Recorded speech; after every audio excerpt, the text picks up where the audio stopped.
இன்றைக்கி என்ன சொல்ல வந்திருக்கேன் அப்படின்னா, நானும் என்னோடய ஃப்ரெண்டும் நாங்கள் வந்து என்ன பண்ணிகிட்டு இருந்தோம், வாட்ஸ்அப்பில் வீடியோ கால் பேசிக்கிட்டு இருந்தோம். அப்படி வீடியோ கால் பேசிக்கிட்டு இருக்கப்ப என்னோடய ஃப்ரெண்டுக்கு வந்து என்ன ஆச்சு அப்படின்னா, ஃபோனு சைலண்டில் போய்க்கிட்டே இருந்துச்சு ஒரு 4, 5 வாட்டி. "என்னடா பண்ணிகிட்டு இருக்க? என்னடா?" அப்படின்னு கேட்டால், "இல்லை மச்சான், இது மாதிரி என் கொலீக்ஸ் ஃபோன் பண்ணியிருக்காங்க. அதான் நான் அப்புறம் பேசிக்கிறேன். அன்றைக்கி காலேஜ் வேறு போகலை. அதனால் சும்மா வம்பிழுத்துட்டு இருக்காங்கடா, நான் பேசிக்கிறேன், நீ பேசு" அப்படின்ட்டு என்கிட்ட தான் அரட்டை அடிச்சுக்கிட்டு இருந்தான்.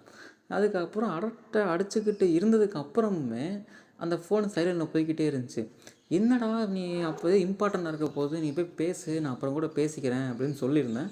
அவனும் சரிடா அப்படின்னு சொல்லிவிட்டு அவன் ஃப்ரெண்டு ஃபோன் பண்ணதுக்கு என்னென்னு பேசிட்டான். பேசிவிட்டு திரும்பி இப்போ எனக்கு நார்மல் காலில் ஃபோன் பண்ணான். என்னடாச்சு, எது இம்பார்ட்டன்ட் என்னாச்சு அப்படின்னு நான் கேட்குறேன். நான் ஒரு பதட்டத்தோடு கேட்குறேன். அவன் வந்து சிரிச்சுக்கிட்டு, "இல்லைடா மச்சான், இது மாதிரி காலேஜ் கூப்பிட்டாங்க ஃபஸ்ட் ஃப்ரெண்ட்ஸு" அப்படின்னா. "என்னடா காலேஜ் தான் போகல நீ, அப்புறம் என்னடா?" அப்படின்னு கேட்டேன். "இல்லைடா, இங்கே வந்து இது மாதிரி அங்கே ஒரு காலேஜுக்கு எதிர்த்தாப்புல ஜூஸ் கடை இருக்குது. அந்த ஜூஸ் கடையில் வந்து நான் இல்லாமல் எனக்கு டைம் ஸ்பெண்ட் ஆக மாட்டேங்குதான். அதனால் அப்படி கூப்பிட்டாங்கடா, நான் அதனால் போயிட்டுருக்கேன்டா" அப்படின்னு சிரிச்ச மாரியே சொன்னான். ஆனால் அவன் போய் செம்ம ஜாலியாக இருந்தான். யோசிச்சு பாருங்களேன், நீங்கள் காலேஜ் போகலை, ஆனால் நீங்கள் காலேஜ் லீவு போட்டதுனால அங்கே இருக்க உங்கள் ஃப்ரெண்ட்ஸுக்கு நீ இல்லாமல் ஒரு மாறி இருக்குது அப்படின்னு சொன்னால் நமக்கு எப்பேற்பட்ட ஃபீலாக இருக்கும்ல. அந்த ஃபீல் தான் அவன் அவ்வளோ ஜாலியாக என்கிட்ட சொன்னான். எனக்கு அப்போதைக்கு பரவாயில்லடா, பொண்ணுங்க தான் இப்படி மெஜாரிட்டி இருப்பாங்க கேள்விப்பட்டேன், பசங்களையும் இப்படி இருக்கீங்களாடா அப்படின்னு அப்போ அவன்கிட்ட சொன்னேன். அந்த மாதிரி இருந்தாலும் பரவாயில்ல அப்படின்னு சொல்லிட்டு, ஓகேடா அப்படின்னு சொல்லிட்டு அவன் மூவ் ஆன் ஆகி போயிட்டான். அவன் ஃப்ரெண்ட்ஸ்கிட்ட போய் டைம் ஸ்பெண்ட் பண்ணி ஸ்டேட்டஸ்லாம் போட்டு தான், அதையும் நான் பார்த்து லைக்லாம் போட்டேன். சும்மா இருப்பேனா லைக் போடுவேங்க, நான் லைக்லாம் போட்டு முடிச்சிட்டேன். இதுக்கப்புறம் இதை ஏன்டா சொல்கிற அப்படின்னு உங்களுக்கு தோணும், கடைசியாக சொல்கிறேன். அதுக்கப்புறம் இதே மாதிரி இன்னொரு இன்சிடெண்ட்டு என் லைஃப்பில் நடந்துச்சு. நாங்கள் எப்போவுமே எடிட்டர் ஸ்டூடியோக்கெலாம் போகிறப்போ என் எடிட்டர் வந்து ஆக்சுவலாக ஒரு சீனியர். எனக்கு என்னோட ஒரு 4, 5 வருஷம் சீனியர் ஒர்க் எக்ஸ்பீரியன்ஸஸில்.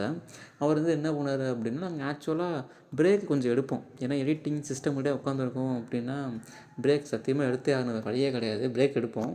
அப்படி பிரேக் எடுக்கிறப்போ எல்லோரும் பிரேக் எடுக்கிறாங்க அப்படின்னா எப்படி சொல்கிறது, ஃபோனை ஸ்க்ரோல் பண்ணுறது, இல்லை யாராச்சும் பிடிச்சவங்கள்ட்ட போய் சாட் பண்ணுறது, இல்லை கொஞ்சம் நேரம் எந்திரிச்சு வெளியே போய் ஏதாவது பண்ணுறது அப்படின்ட்டு அப்படி இருப்பாங்க. நமக்கு அந்த மாதிரி பழக்கம் வழக்கம் எதுவுமே இல்லை. ஃபோனில் பேசுகிற அளவுக்கு யாரும் அந்தளவுக்கு ஆட்களும் இல்லை. அப்போ என்னடா நான் பண்ணுவேன் அப்படின்னா, பிளாக் டீ, இப்போ பிளாக் டீ அடிச்சிடலாம் வாங்க அப்படின்னு சொல்லிட்டு அப்படியே போயிடுவோம். இதை வந்து என்ன பண்ணார், என்னோடய சீனியர் வந்து எனக்கே தெரியாமல் அதை வாட்ச் பண்ணியிருக்காரு. ஓகே, இவன் பிளாக் டீ சாப்பிட்றான், எப்போ பிரேக் கொடுத்தாலும் அவன் பிளாக் டீ சாப்பிட்றான் அப்படின்ட்டு அவர் நோட் பண்ண ஆரம்பித்தார். நோட் பண்ண ஆரம்பித்ததுக்கப்புறம் வந்து என்கிட்டே வந்து கேட்குறாரு, "ஆமாம் பரத்துன்னு உன்ட்ட ஒன்று கேட்குறேன், எல்லோரும் பிரேக் அப்போ வந்து அவன் வேலையை பார்த்துருக்க, நீ மட்டும் என் பிளாக் டீ சாப்பிட்டுட்டே இருக்க" அப்படின்னு கேட்டார். நான் சொன்னேன், "ரொம்ப நேரம் குடிக்கிற மாதிரியா இருக்குது, ஏதோ பிரேக்குக்கு ஏதோ அப்பப்போ போய் குடிக்கிற மாதிரி இருக்குது, அதில் என்ன இருக்குது" அப்படின்னு அவர்கிட்ட சொன்னேன். அவர் என்ன பண்ணார், "இல்லைடா, நீ அதை பழக்கமாக வச்சுருக்குன்னு நினைக்கிறேன்" அப்படின்னாரு அவர். "அப்படியா, சரி ரைட்டு விடுங்க, என்னத்தை மாற்ற போகிறோம்" அப்படின்னு சொல்லிட்டு எப்போதும் போல் பிரேக்குனா வந்து பிளாக் டீ, முறுக்கு இருக்குது வாங்கி சாப்பிட்டு, இல்லை தேன் முட்டைன்னு வச்சுருப்பாங்க, அதில் ஒன்றுமே இருக்காது, உங்களுக்கு என்ன கதைன்னு தெரியும். அதில் போய்ட்டு சாப்பிட்டு வந்துடும். சாப்பிட்டு வர்றப்போ அப்புறம் இப்படி தான் வந்து என்ன பண்ணோம், ஒரு நாள் வந்து வேலை பயங்கரமாக, ஒரு லோடு பயங்கரமாகிடுச்சு. அடுத்த ஆர்டர் கிடச்சனால பிரேக்குக்கு எந்திரிக்கவே முடியலை, யாராலையும் எந்திரிக்க முடியலை. இருந்தாலும் எங்கள் சீனியர் என்ன பண்ணார் அப்படின்னா, ஒரு ஃப்ளாஸ்கில் வந்து ஒரு பிளாக் டீ காலையிலே வாங்கிட்டார். ஓகே, இவன் வந்து அவன் பிளாக் டீ கேட்பான் அப்படின்ட்டு என்னையை சாக்கு வச்சு அவரும் குடிப்பார். ஸோ என்ன பண்ணிட்டு 2 பேத்துக்கும் சேர்த்து காலையில் 9 மணிக்கு வர்றப்பே அந்த டீ கடையில் பிளாக் டீ வாங்கி ஃப்ளாஸ்கில் போட்டு வச்சுட்டாரு. ஆனால் அது எனக்கு தெரியாது. எனக்கு வந்து என்னடா பிரேக் விட மாட்டேங்கிறீங்க, என்னடா அது ரே மேடம் மேடம்ங்கிற அந்த அளவுக்கு தான் எனக்கு இருந்துச்சு. அதுக்கப்புறம் சரின்ட்டு அவர் என்ன பண்ணார், இந்த பிளாக் டீ இருக்குது, எடுத்து குடிச்சுக்கோ அப்படின்னு சொன்னார். எனக்கு அப்போதைக்கு தெய்வமே அப்படின்னு தான் இருந்துச்சு. என்னடா அப்படின்னு எனக்கு ஒரு மாதிரி, எப்படி சொல்கிறது, ஒரு தாட் தோணும்ல, இவர் எப்படி பிளாக் டீ வாங்கி வச்சுருப்பாரு அப்படின்ட்டு. அது மாதிரி அவர்கிட்ட வந்து சொன்னார், "இதான் பிளாக் டீ குடிக்கிறேன்னு தெரியுமே, பிளாக் டீ தானே, இந்த அளவுக்கு எடுத்து குடிச்சுக்கோ" அப்படின்னு அசால்ட்டாக சொல்லிட்டாரு. ஸோ எனக்கு அந்த இடத்துல என்ன தோணுச்சு அப்படின்னா, அந்த பிளாக் டீ வாங்குறது அப்படிங்கிறது ஒரு சின்னூண்டு விஷயந்தான், ரொம்ப லிட்டில் எஃபர்ட் தான் அதில். அதே மாதிரி என் ஃப்ரெண்டு சொன்னேன்ல, என் ஃப்ரெண்டு வந்து லீவு போட்டான், அவனை வந்து மிஸ் பண்ணுறாங்க அப்படின்னு சொல்லி சாப்பிட்றதுக்கு கூட்டி போகிறதுக்குலாம் அவனை வர சொல்லிலாம் போயிருக்காங்க.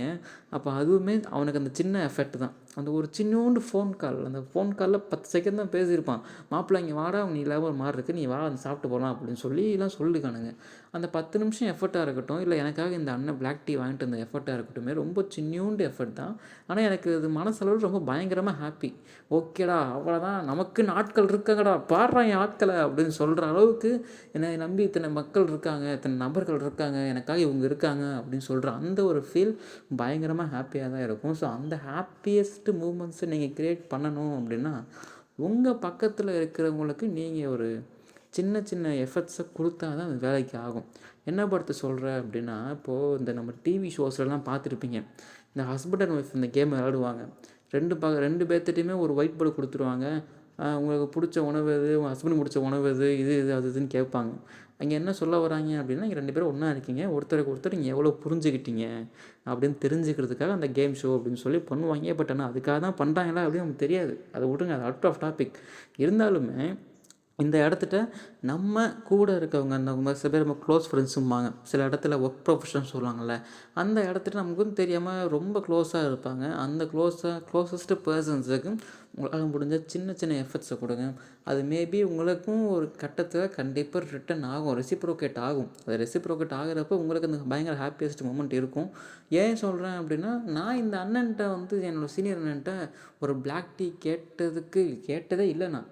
ஆனால் அவர் எங்களுக்கு தேவைப்படுது அப்படின்னு சொல்லி அவர் ஃப்ளாஸ்கில் வாங்கி வச்சுட்டாரு. ஆனால் அதுக்கப்புறம் நான் என்ன பண்ணுவேன், அவருக்கான சின்ன சின்ன லிட்டில் எஃபர்ட்ஸை நான் கொடுப்பேன். ஓகே, நான் செம்மையாக இருக்கேன், காம்ப்ளிமெண்ட்ஸ் கொடுப்பேன் அவர் வீடியோ எடிட்டிங்லாம். இது சூப்பர்யா சூப்பர், எப்படி பண்ணீங்கன்னு தெரிஞ்சாலும் தெரியாத மாதிரி சில விஷயங்கள்லாம் கேட்டு அவர் வம்பிழுத்துட்ருப்பேன். ஸோ அந்த அளவுக்கு ஃப்ரெண்ட்ஸு. ஸோ இந்த போட்காஸ்ட் அவரும் கண்டிப்பாக கேட்டுட்ருப்பார் விஷயம்னா. அதே மாதிரி ஓகே, இதெல்லாம் பண்ணால் லைஃப் ஜாலியாக இருக்குமான்னு கேட்டால் கண்டிப்பாக அன்னன்னைக்கு நாளில் நீங்கள் இதெல்லாம் பண்ணுங்கள், ஜாலியாகவே இருக்கலாம், ஒன்றும் பிரச்சனையே இல்லை. கொஞ்சோண்டு யோசித்து நிறுத்தி நிதானமாக முடிவெடுத்து எல்லா வேலையும் பண்ணுங்கள், அவ்வளோதான் சொல்லுவேன். அப்படின்னு சொல்லி இந்த போட்காஸ்ட்டை இன்றைக்கி நான் இப்படியே முடிச்சுக்கிறேன். நீங்கள் கேட்டுட்ருக்கிறது என்ன போட்காஸ்ட் உங்களுக்கே தெரியும், இருந்தாலும் நான் சொல்லுவேன். இந்த போட்காஸ்ட்டு பேர் கதையும் நானும். நான் அவங்க பாரத் தான் பேசிகிட்டு இருக்கேன். என் வாய்ஸ் தான் அவங்க தான் கேட்டுக்கிட்டு இருக்கீங்க. நீங்கள் ஹெட்ஃபோன் போட்டு கேட்குறீங்களா, இல்லை ஸ்பீக்கரில் போட்டு கேட்குறீங்களா, இல்லை ஃபோனில் அப்படி காதுகிட்ட வச்சு கேட்டுட்ருக்கீங்களா அப்படின்னு எனக்கு ஒன்றுமே தெரியலை. வாய்ஸ் கொஞ்சம் கரடு முரடாக தான் இருக்கும், கொஞ்சம் அட்ஜஸ்ட் பண்ணி கேட்டுக்குங்க. உங்கள் வீட்டு பிள்ளை அப்படி என்ன பண்ணுறது அப்படிலாம் சொல்லுவேன். நானும் என்ன வேணாலும் சொல்லுவேன், ஐஸ் வைக்கிற மாதிரியே பேசுகிறாங்க அப்படின்னு நீங்கள் நினைக்கிற அளவுக்கு நான் பேசுவேன். ஸோ அடுத்த வர போட்காஸ்ட்டில் இருந்தாலும் ஜாலியாக பேசலாம். அன்டில் என்ன சொல்லுவது உங்களுக்கு தெரியும், என்ன சொல்கிறேன்னு கொஞ்சம் மைண்ட் வந்துருச்சா. நீங்கள் நல்லா இருங்க, நீங்கள் நல்லா இருங்க, அதுக்கப்புறம் அடுத்தவங்கள பாருங்கள். கொஞ்சம் லிட்டில் எஃபர்ட்ஸ் அடுத்தவங்களுக்காக போடுங்க, ஆட்டோமேட்டிக்காக எல்லாம் ஜாலியாக போயிடும். ஓகே, டாட்டா அப்படின்னு சொல்லி எனக்கும் மனசு கேட்க மாட்டேங்குது. இருந்தாலும் நான் இவ்வளோ நேரம் பேசிக்கிட்டே இருந்தாலும் நீங்களே கட் பண்ணிட்டு போயிடுவீங்க. அதனால் டீசெண்டாக நானே வச்சுட்டு போகிறேன். அண்ட் நீங்கள் சேஃபாக இருங்க, செக்யூராக இருங்க. All the best for your future Kanna.